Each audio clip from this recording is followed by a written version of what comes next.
Hello guys, welcome to Storytime. I am Miss Lockett, the founder of Teacher Fashion on Lockett. Tonight you guys are in for a special treat.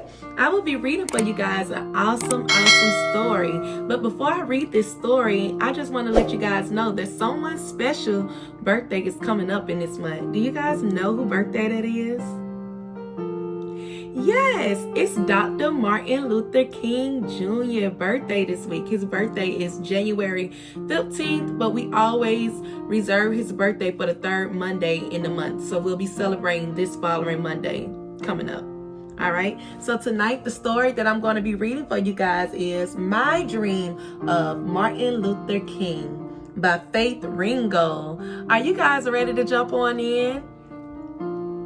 Well, let's go.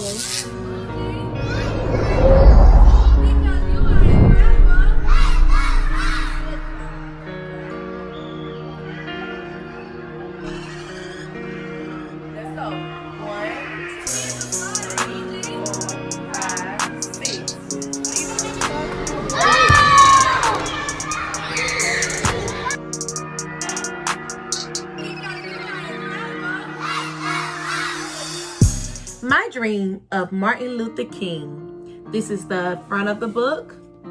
This is the back of the book.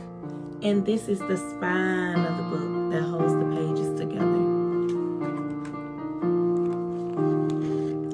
I've always been a dreamer, but the only dream I can remember are the ones I dream with my eyes wide open. Once I go to sleep, I rarely remember my dreams.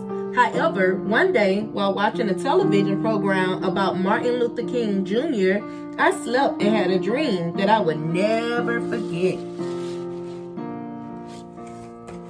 In my dream, Martin appeared first as a child in a place huge that it encompassed the whole world and all its people. There were children and old folks, men and women of all color, races, and religion. They carried bags containing their prejudice, hate, ignorance, violence, and fear, which they intended to trade for hope, freedom, peace, awareness, and love. Some people had bigger bags than others, but everyone had something to trade. In this place, there were steps that led right up to the light shining bright in the sky. Young Martin and his father, Daddy King, his mother and his grandmother and Mother Dear, and his brother and sister, A.D. and Christine, led the climb up the stairs to reach the light. Everyone was singing the words of the old hymn, "We shall overcome, we shall overcome someday."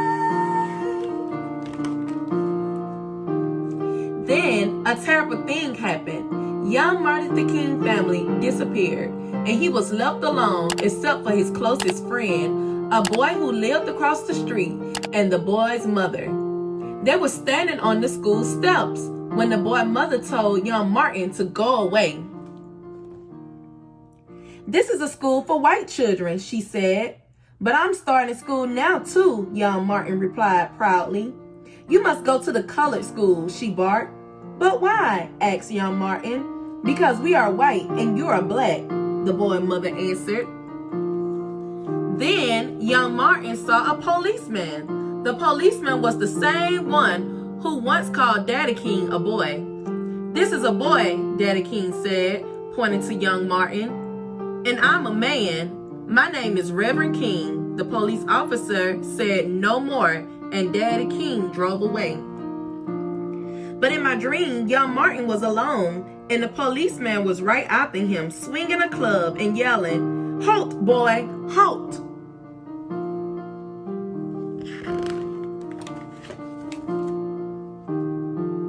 Young Martin ran as fast as he could. He saw a bus and got on it. The bus driver was the same one who had made Martin and his teacher stand up so that white people could sit down. In my dream, the bus driver roared at young Martin, "There are no seats on this bus for Negroes." Young Martin ran from the bus into a crowd of people who were marching and carrying signs protesting segregated buses.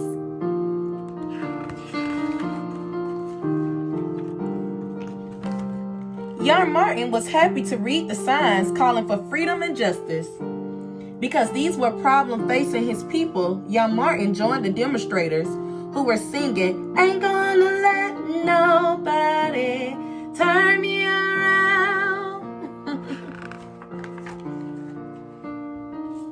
But then, police on horseback trampled the peaceful demonstrators, and police on foot turned water hoses on them, knocking them down. They attacked them with dogs and beat them with cattle prods. Drenched, ragged, and bleeding, the crowd stopped marching and singing.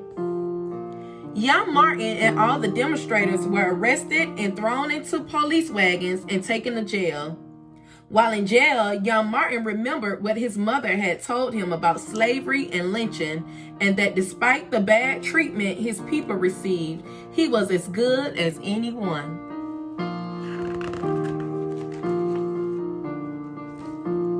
Mother dear came to get young Martin.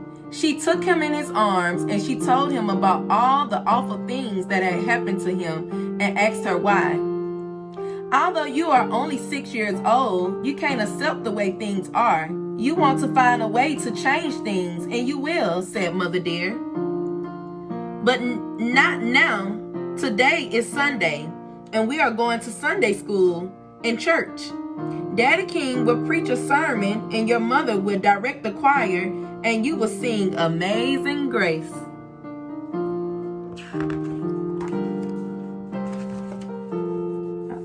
Book falling apart. Ooh, I had this book for a long time, y'all. In my dream, as young Martin sat in church that day, listening to Daddy King preach, there appeared in front of him a very small but powerful holy man from India named Gandhi.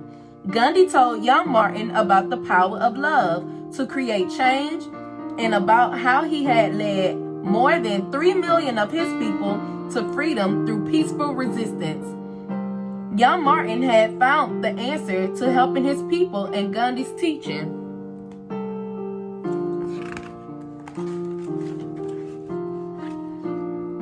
Now Martin no longer appeared in my dream as a child, but as a minister of his own church with a beautiful wife and 4 children. Many people came to ask the great man to help them. The first was a woman who had been arrested for not giving up her seat on the bus to a white man. Her name was Rosa Parks. A large meeting was called to protest Rosa Parks' arrest. The group called for a boycott of segregated buses, sit-ins at segregated lunch counters, voter registration so that all black people could vote, equal education for all children, decent housing, and jobs for all the people.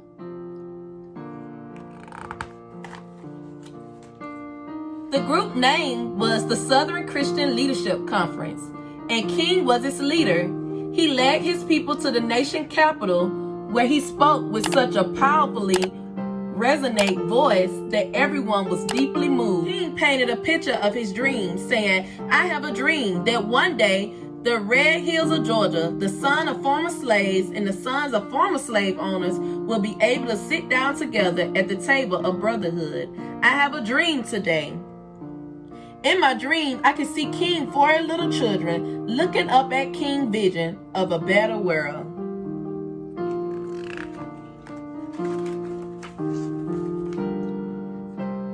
And then King appeared in my dream with black people and white people sitting together on buses and eating at lunch counters and voting together with their children, going to school together and living together, and King was very happy.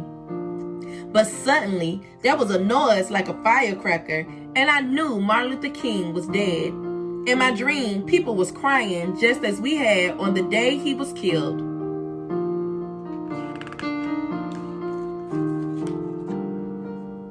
Daddy King, Mother dear, A.D., Christine, King's wife, Coretta, his 4 children, and his many friends and supporters came to light an eternal flame in memory of the slain hero. Even the President of the United States was there. The entire world was in mourning.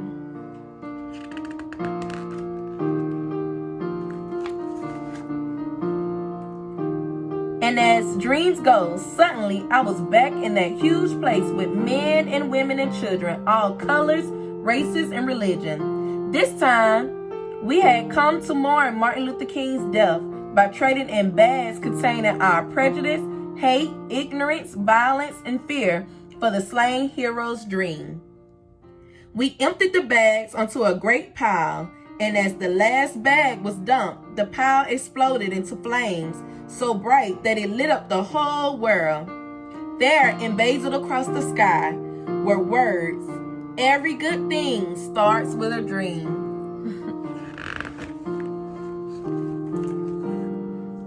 A hushed silence came over us as we heard Martin Luther King's words resound through the air.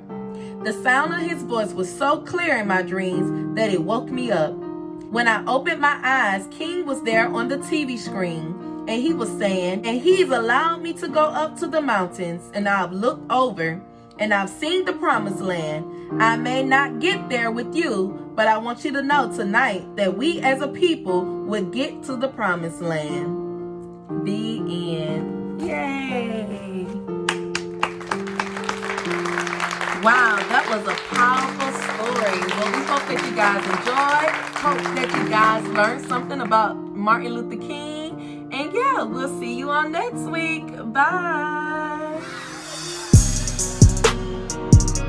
Be sure to hit the subscribe button and also follow us on Facebook, Instagram, and TikTok at Teacher Fashion on Lock_ETT.